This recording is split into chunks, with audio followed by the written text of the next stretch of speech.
Walt Harrison, a Vietnam veteran, drives 900 miles to attend his son Caleb's graduation. Wearing a worn Marine jacket, he's denied a front row seat reserved for family. Standing quietly in the shadows, Walt doesn't argue, but six men in row six, former SEALs, recognize him. They stand, raising golden trident pins, declaring Walt a hero. Tension rises as Caleb steps off the stage, microphone in hand, vowing, "If my father leaves, I do too." The crowd watches, stunned. Will Walt's silent sacrifice be honored, or will the moment fade into the ceremony's noise? Did Walt's story move you? Like this video and share it to spread its powerful message. Subscribe for more stories honoring unsung heroes. Comment the name of someone like Walt, and let's celebrate them together. Thank you for your support. Keep their legacies alive. The auditorium thrummed with the electric pulse of celebration, a vibrant tapestry of voices weaving together in joyous chaos. Families filled the space, their cheers rising like waves, smartphones aloft capturing every moment, banners fluttering with proud declarations. Amid the fervor, a solitary figure lingered at the back, untouched by the tide of excitement. Walt Harrison stood alone, his weathered Marine Corps jacket draped over faded jeans, its patched elbows and frayed seams a quiet testament to a life of resilience. In his calloused hand, he clutched a folded invitation, its edges softened from countless readings, a fragile anchor tethering him to this moment. Walt's steps were deliberate as he moved toward the front row, his steel-gray eyes scanning the sea of faces, searching for one in particular. His heartbeat steady but heavy, each thud a reminder of why he was here. A woman with a headset, her expression clipped and professional, stepped into his path, her voice slicing through his quiet resolve. "This section's reserved for family only," she said, her tone leaving no room for negotiation. Walt's gaze met hers, calm but unyielding.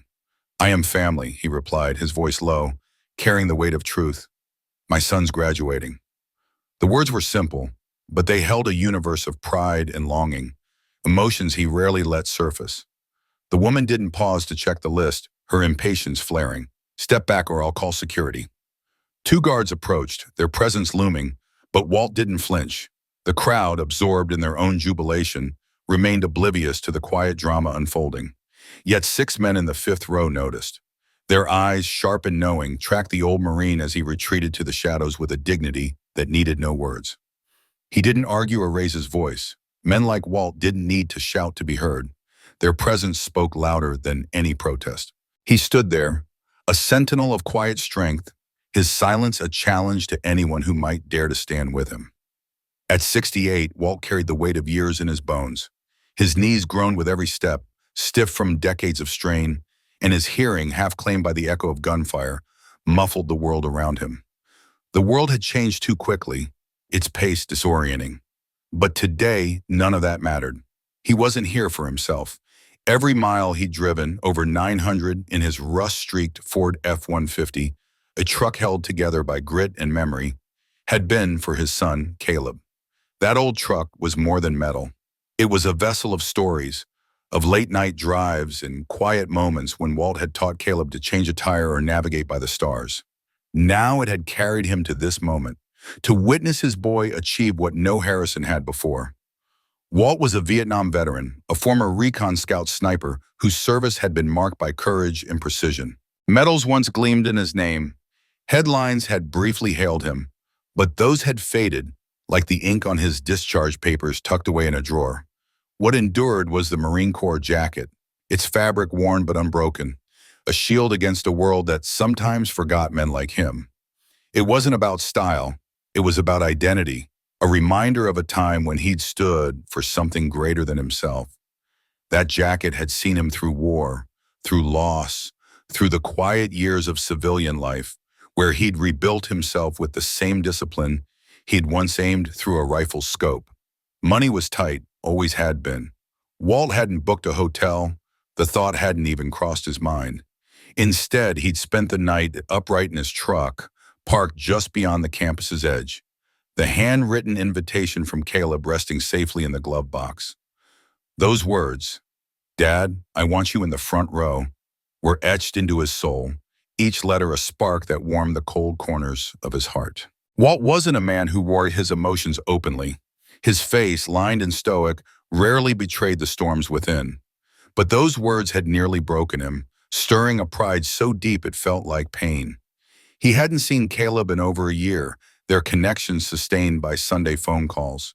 Brief, practical, never overly sentimental.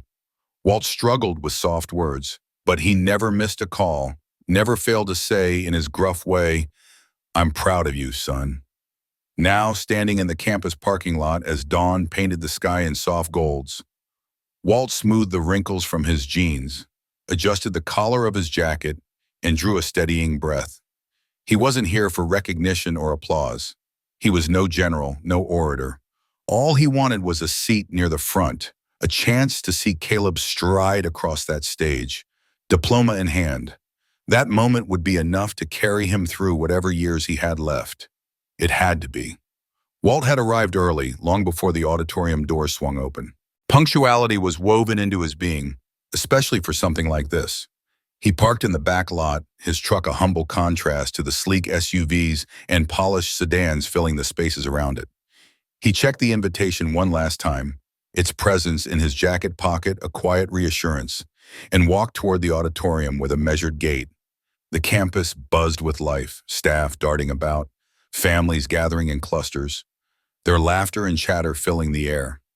Some were dressed for a gala, their suits crisp, shoes gleaming, designer bags swinging with effortless elegance. Walt stood apart, not just because of his age or the lines etched into his face, but because he carried a different kind of history. His jacket, his jeans, his very presence spoke of a world forged in sacrifice and survival, a world these polished families might never understand. As he neared the auditorium, Walt's heart quickened, though his face remained impassive. He could feel the weight of the day pressing against his chest, a mix of anticipation and quiet fear. What if he didn't belong here among these people? What if Caleb had outgrown the rough-edged man who'd raised him? But he pushed those thoughts aside, focusing on the promise of that front row seat, on the boy who'd written those words with his own hand. Walt didn't need much, just a glimpse of his son's triumph, a moment to hold on to when the world felt too heavy. That was all he asked, and he'd crossed 1,000 miles to claim it. Walt trudged through the crowd, his faded olive jacket hanging loosely on his frame, its frayed cuffs brushing against his calloused hands. A small tear near the seam, one he'd painstakingly stitched himself, caught the light as he moved. Beneath it, a plain blue shirt and jeans, clean but worn, told a story of years spent making do.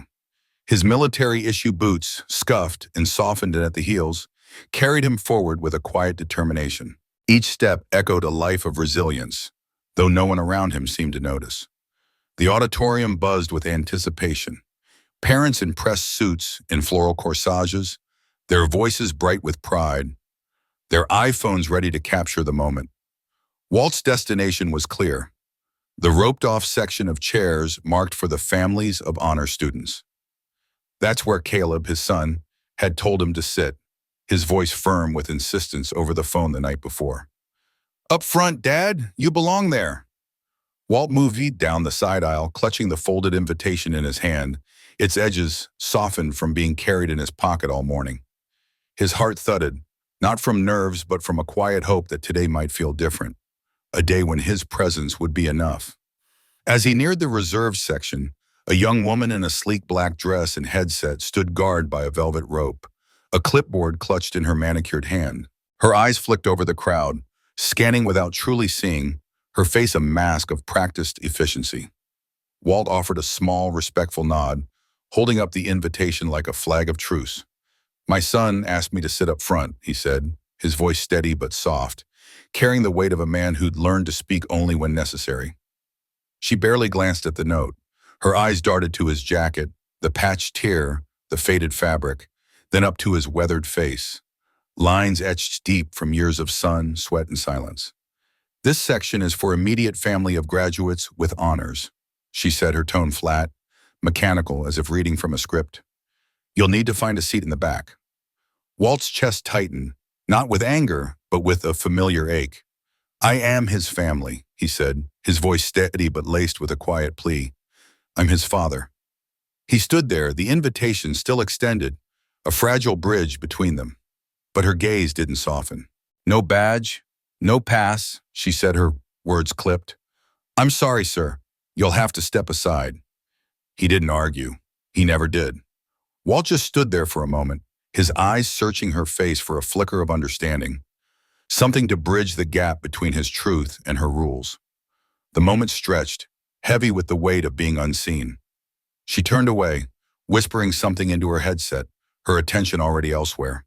Within moments, two campus security officers appeared at the end of the aisle, their uniforms crisp, their steps deliberate. They didn't rush, but their eyes locked onto Walt, sizing him up as if he were a problem to be solved. No one spoke. The crowd around him, parents adjusting ties, fussing over programs, chatting about their children's futures, barely noticed. A few glanced his way, their eyes skimming over him before darting back to their own lives. To them, he was just an old man in the wrong place, wearing clothes that didn't fit the occasion, carrying a story no one cared to read. Walt's gaze drifted, searching the sea of faces for Caleb, for someone who might recognize him, not as a stranger, but as a father, a man who'd earned his place here. The chatter, the clapping, the laughter, it all blurred into a distant hum, like static on an old radio. His mind slipped unbidden to another time, another place. The thick, wet heat of the Vietnamese jungle closed around him, the air heavy with the stench of mud and fear. He was 22 again, his face streaked with dirt, his camo soaked through with sweat. His M16 was a lifeline, gripped tight in hands that trembled not from fear, but from the weight of survival. The ambush had come fast, gunfire splintering through the trees, shouts swallowed by the chaos.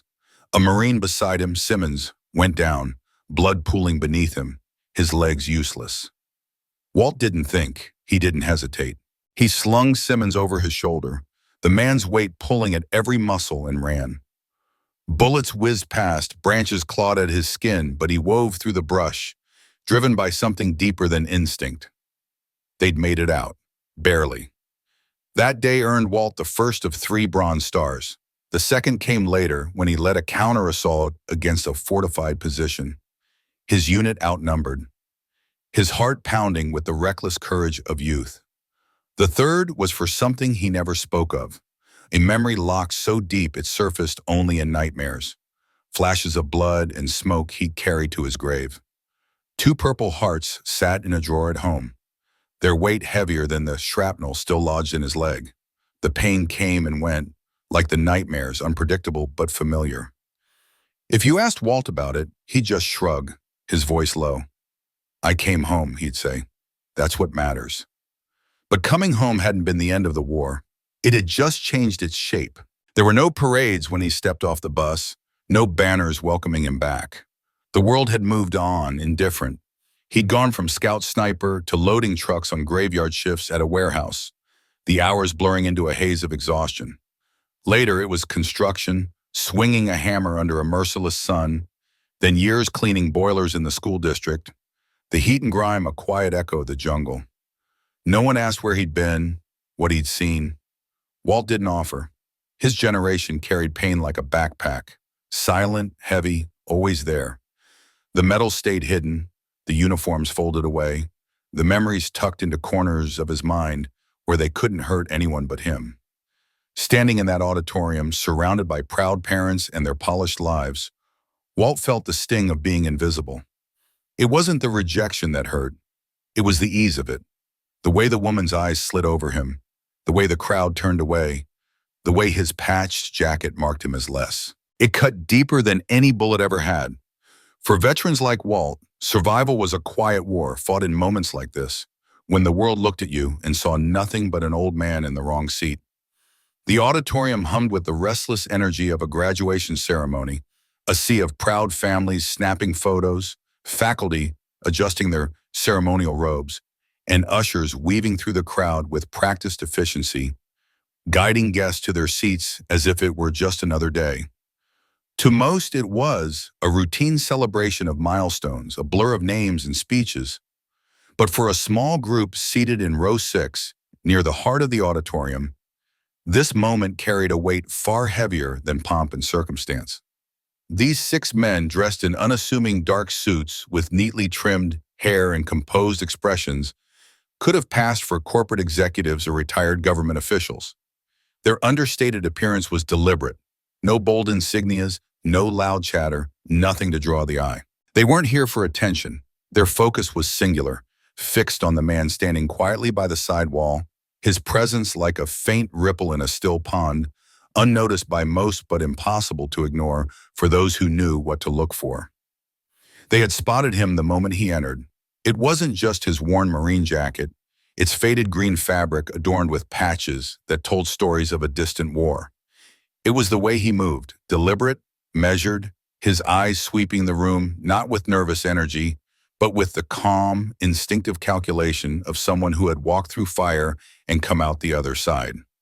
To the untrained eye, he might have seemed out of place, an old man in weathered clothes standing too close to the VIP section, his posture at odds with the polished crowd.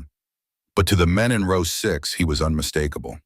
They knew exactly who he was, and the weight of that knowledge hung between them like a shared secret, unspoken but palpable. Commander Blake Rohr sat among them, his broad shoulders relaxed but his mind sharp, attuned to every detail of the scene. A former Navy SEAL team leader, now a consultant for high-level federal security, Rohr had seen his share of battlefields, Afghanistan, Iraq, and places so classified they existed only in whispered briefings. His years of studying operations, dissecting missions from wars long faded into history books, had honed his ability to recognize legends in the flesh. And Walt Harrison was no ordinary man. His name carried a mythic resonance in the tight-knit circles of those who understood what it meant to survive the unsurvivable. Rohr leaned slightly toward the man beside him, his voice low, almost reverent. "That's Harrison. Walt Harrison, 3rd Recon, Vietnam." The words were soft, but they landed like stones in still water, rippling through the group. The others nodded, their expressions tightening as memories of old stories surfaced. "He's the one who pulled Simmons and Carrillo out of that kill zone," one of them murmured, his voice tinged with awe. The memory was vivid in his mind, a tale passed down through the ranks of a young Marine who, with only 7 rounds left in his rifle and a shattered radio, held off an ambush that should have claimed his entire squad.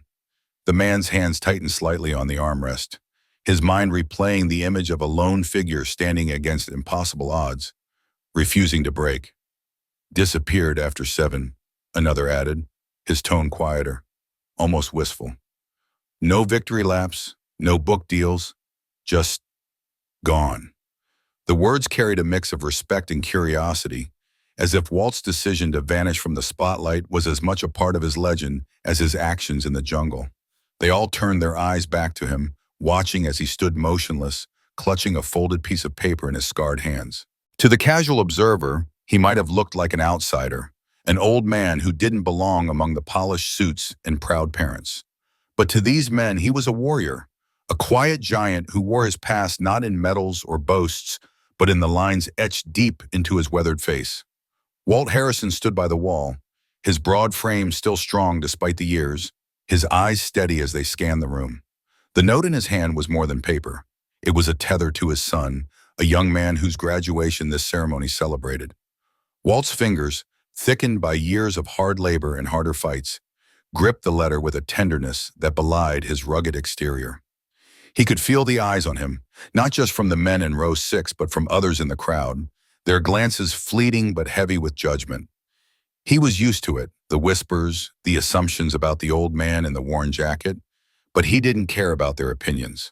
The note in his hand, written in his son's careful script, was all that mattered. It was a promise, a request, a connection to the boy who had given him a reason to keep going after the war had taken so much. In row 6, the men sat in silence, their gazes locked on Walt. They didn't need to speak to understand one another. Years of shared experiences in combat had forged a bond that transcended words. But beneath their calm exteriors, a quiet tension simmered. They had seen men like Walt before, men who carried their strength quietly, who didn't need to proclaim their worth because it was written in their every movement. They knew the stories, but more than that, they knew the kind of man Walt was. And they knew something else, something learned in the crucible of war. When a man like Walt Harrison was disrespected in public, the air around him grew heavy, charged with the promise of something unspoken. Silence, they had learned, could be louder than any shout, a signal of things to come. The murmurs in the crowd began as a faint hum, like the rustle of leaves before a storm. To most, it was background noise, easily ignored. But to Walt, it was as clear as a warning shot. He had spent years honing his instincts, learning to sense the shift in a room before it erupted into chaos. His ears caught the sound of polished shoes clicking against the auditorium floor before his eyes found their source. Two security officers approached, enormous, their movements deliberate and their faces set in the practiced neutrality of men trained to keep order without causing a scene. The younger one, his posture stiff with the eagerness of inexperience, led the way. The older officer followed, his badge gleaming faintly on his belt, his eyes carrying the weary confidence of someone who had done this 100 times before. "Sir," the younger officer began, his voice clipped but polite, the kind of tone meant to diffuse rather than provoke. "We've had a few concerns. We just need to verify your name. Could you please step outside with us?" Walt didn't move. His feet remained planted, his expression unchanging. But inside, a flicker of something stirred. Not anger, not yet, but a quiet resolve that had carried him through darker moments than this. He reached into his jacket, his movements slow and deliberate, and pulled out the folded letter. His fingers, scarred from years of gripping rifles and climbing out of hell, unfolded the paper with a care that spoke of its importance. "My son wrote this," he said, his voice low but steady, each word carrying the weight of a man who had earned the right to be heard. "Said he wanted me in the front row." His words, not mine. The younger officer barely glanced at the letter, his eyes flicking to his partner as if seeking permission to proceed. "I understand, sir," he said, his tone still professional, but edged with impatience. "But this isn't an official ticket. We're going to need to ask you to move." Walt's gaze shifted between the two men, calm but unyielding. He wasn't angry, not yet. Anger was a luxury he had learned to ration long ago. Instead, he felt a quiet ache, a pang of disappointment that his son's words, written with such care, could be dismissed so easily. He tucked the letter back into his jacket, his movements precise, almost ritualistic. "I'm not causing trouble," he said, his voice steady as stone. The words were simple, but they carried a weight that made the air around him feel heavier, as if the room itself were holding its breath. In row 6, the men watched, their bodies still but their minds racing. They knew what it meant to stand your ground, to face down authority with nothing but the truth in your hands. They knew the kind of courage it took to remain calm when the world demanded you bend. And as they watched Walt Harrison, they felt the shift in the air, the same instinct that had kept them alive in war zones now telling them that this moment, this quiet confrontation, was far from over. Walt Harrison stood quietly at the edge of the auditorium, his weathered hands stuffed deep into the pockets of his old jacket. The fabric was frayed at the cuffs, the boots on his feet scuffed from years of wear, but he didn't care about appearances. He hadn't come for the pomp or the polished speeches. He was here for one reason alone: to watch his son, David, walk across that stage and claim the diploma he had worked so hard for. That was it. Nothing else mattered. His heart thumped steadily in his chest, a quiet pride swelling beneath the surface, though his face remained stoic, carved by years of discipline and sacrifice. He'd imagined this moment for months, picturing himself tucked away in the back row, unnoticed, just another face in the crowd. But now, standing here, he felt the weight of eyes on him, curious, judgmental, questioning. His presence seemed to unsettle the room, as if his unpolished exterior clashed with the crisp suits and pressed gowns around him. The younger security officer stepped closer, his hand hovering near his hip, fingers twitching just above the holster. His voice was firm, laced with a trace of impatience. "Sir, I'm going to need you to state your purpose here. Again." Walt's jaw tightened, but he didn't flinch. He'd faced worse than this. Far worse. The officer's tone stirred something in him, a flicker of defiance, but he kept it buried. He opened his mouth to respond, to repeat the same simple truth he'd already given, when a piercing sound cut through the murmur of the crowd. A chair leg scraped harshly against the auditorium floor, sharp and jarring, like a needle scratching across a record. Every head in the room turned toward the noise, the collective gaze shifting to row 6. There, one man in a suit stood, his movements deliberate, almost ceremonial. Then another rose, and another, until all 6 men were on their feet, moving with a synchronized precision that felt like a memory from another life. They weren't rushed or dramatic. Their actions carried the calm, lethal efficiency of men who had once stormed through chaos together, clearing rooms in places where hesitation meant death. Each reached into the inner pocket of his suit jacket, pulling out a small, gleaming object, a golden trident pin, the unmistakable emblem of a Navy SEAL. They held the pins high at chest level, their faces unreadable, their silence louder than any words. The auditorium fell into a hush, the whispers of the crowd fading like a receding tide. Every eye was drawn to those pins glinting faintly under the fluorescent lights, symbols of a brotherhood forged in fire. The tallest of the 6, a man with sharp, hawk-like features and eyes that seemed to pierce through the room, stepped into the aisle. His stride was steady, unhurried, exuding a quiet authority that made the air feel heavier. He stopped just beside Walt and the security guards, his presence like a wall of granite. When he spoke, his voice wasn't loud, but it carried a weight that commanded attention, slicing through the tension like a blade. "That man," he said, nodding toward Walt, "is the reason I'm alive." The words landed with a force that seemed to still the very air in the room. No one moved. The guards, caught off guard, froze in place, their earlier confidence unraveling. For the first time since Walt had walked through the doors, the world seemed to pause, to truly see him. Not the worn jacket, not the scuffed boots, not the lines etched deep into his face, but the man beneath it all, the man who had carried burdens most could never imagine. The silence stretched, thick and heavy, like a fog settling over the room.